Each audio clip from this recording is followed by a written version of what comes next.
नमस्कार दोस्तों, स्वागत है आपका मेरे YouTube चैनल पे। आज हम बात करने जा रहे हैं सबसे जो इम्पोर्टेंट टॉपिक है, जो हर प्रकार के परीक्षा में, चाहे केंद्र सरकार का हो, चाहे राज्य सरकार हो, एसएससी हो, चाहे आरआरबी हो, अन्य किसी भी तरीके के जो कंपटीशन एग्ज़ाम है उसमें 1857 की क्रांति से कुछ ना कुछ क्वेश्चन पूछा जाता है। तो हम बात करेंगे 1857 की क्रांति का। इसमें जो प्रमुख बिंदु है, महत्वपूर्ण चीज़ है कि 1857 की क्रांति के समय ब्रिटेन के प्रधानमंत्री कौन थे। ब्रिटेन के प्रधानमंत्री थे पामरस्टन। भारत के गवर्नर जनरल कौन थे? Lord Canning. मुगल सम्राट कौन थे? बहादुर शाह द्वितीय। और विद्रोह को दबाने के लिए नियुक्त सेनापति कैम्पबेल थे। विद्रोह का प्रतीक यहाँ था कमल और रोटी।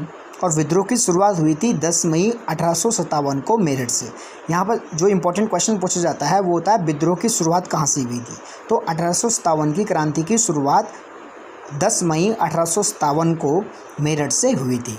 जी, यहाँ पूछा जाता है कि किन किन शहरों से नेतृत्व हुआ था और नेतृत्वकर्ता कौन थे। तो दिल्ली से नेतृत्व किया था बहादुर शाह द्वितीय ने, लखनऊ से किया था बेगम हजरत महल ने, कानपुर से किया था नाना साहब यानी धोंदू पंत ने, ग्वालियर से किया था तात्या टोपे यानी रामचंद्र पांडुरंग ने, झांसी से रानी लक्ष्मीबाई ने, बिहार यानी जगदीशपुर से बाबू कुंवर सिंह और पीर अली, इलाहाबाद से लियाकत अली, बरेली से खान बहादुर खान।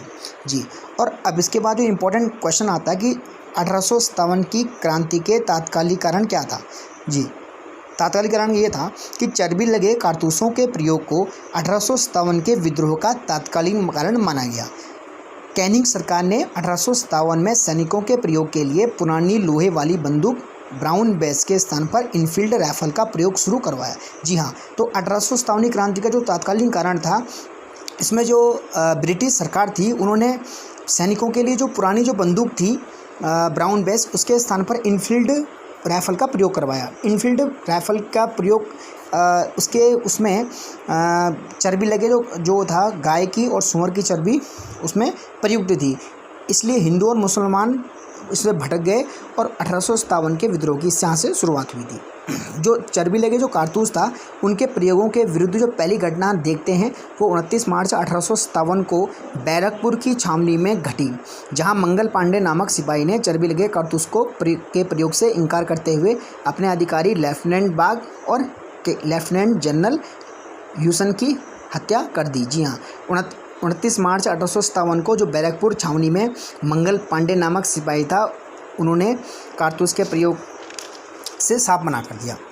विद्रोह का प्रसार 1857 का जो विद्रोह था उसका प्रसार मेरठ से प्रारंभ होकर अन्य भागों में तेज़ी से फैल गया। जी हाँ, इसकी शुरुआत मेरठ से हुई थी और 17 मई को प्रातः विद्रोहियों ने दिल्ली पर अधिकार कर मुगल बादशाह जफर द्वितीय को पुनः भारत का सम्राट और विद्रोहियों का नेता घोषित कर दिया। क्रांति के पश्चात भारत में सत्ता कंपनी के हाथ से निकलकर ब्रिटिश क्राउन के पास चली गई।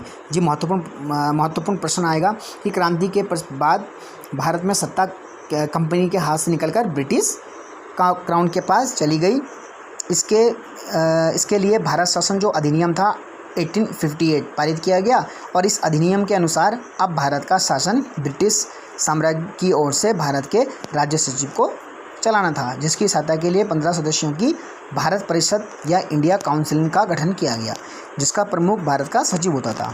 इस विद्रोह के पश्चात सेना में भी सुधार किया गया तथा सेना के पुनर्गठन के लिए पील कमीशन का गठन किया गया। जी, ये था 1857 की क्रांति का महत्वपूर्ण टॉपिक था। अगर आपको हमारा वीडियो अच्छा लगा हो तो कृपया लाइक और शेयर कीजिए।